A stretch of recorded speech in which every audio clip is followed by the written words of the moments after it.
அகிலத்தையும் படைத்த இறைவன் உங்களுக்காக திட்டமிட்டு ஆயத்தம் பண்ணி வைத்துள்ள வாழ்க்கையை வாழுங்கள்.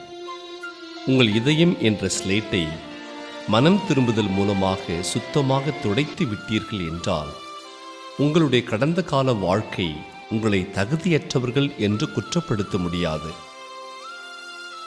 கடந்த காலங்களில் நீங்கள் எடுத்த சில மோசமான முடிவுகளினால் இனி வாழ்க்கையில் மாறுதலே கிடைக்கப் போவதில்லை என்று உங்களை நீங்களே நொந்து கொள்வதை இப்பொழுதே விட்டுவிடுங்கள். தீமையான காரியங்களையும் நன்மையாக மாற்றும் கடவுள் உங்கள் வாழ்க்கையில் நீங்கள் செய்து விட்டதாய் நினைக்கின்ற அந்த மோசமான முடிவுகளை விட மிகவும் பெரியவராயிருக்கின்றார். அவருடைய கிருபையானது வெற்றிகரமான வாழ்க்கையை உங்களுக்கு கொண்டு வரும்.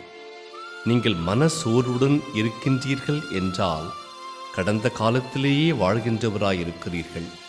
நிறைவான மனது அற்றவர்களாகவும் எதிர்பார்ப்புகளும் ஏக்கங்களும் உள்ளவர்களாகவே வாழ்ந்து கொண்டிருக்கிறீர்கள் என்றால் எதிர்காலத்தில் வாழ்கின்றவராயிருக்கின்றீர்கள். சமாதானமும் திருப்தியும் உள்ளவர்களாயிருந்தால் மட்டுமே நிகழ்காலத்தில் வாழ்கின்றவராய் இருக்கின்றீர்கள். உங்களது கடந்த கால வாழ்க்கையின் நிகழ்வுகள் எதுவும் உங்கள் மகிழ்ச்சியை எடுக்க விட்டு விடாதீர்கள்.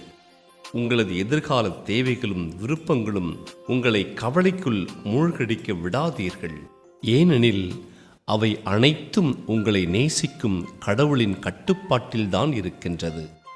சோர்வுகளும் கவலைகளும் திருடும் உங்கள் நேரத்தையும் பலத்தையும் கடவுளை புகழ்வதிலும் நன்றி செலுத்துவதிலும் செலவிடுங்கள். கடவுள் உங்களை கழுகுகளுடன் வைக்கும்போது கோழியின் மனநிலையை கொண்டிராதிருங்கள். வாழ்க்கை என்பது வெறுமனே இலக்கை அடைந்துவிட்டேன் என்பதோ அல்லது இவன் சாதித்தான் என்று ஊர் சொல்வதோ இல்லை.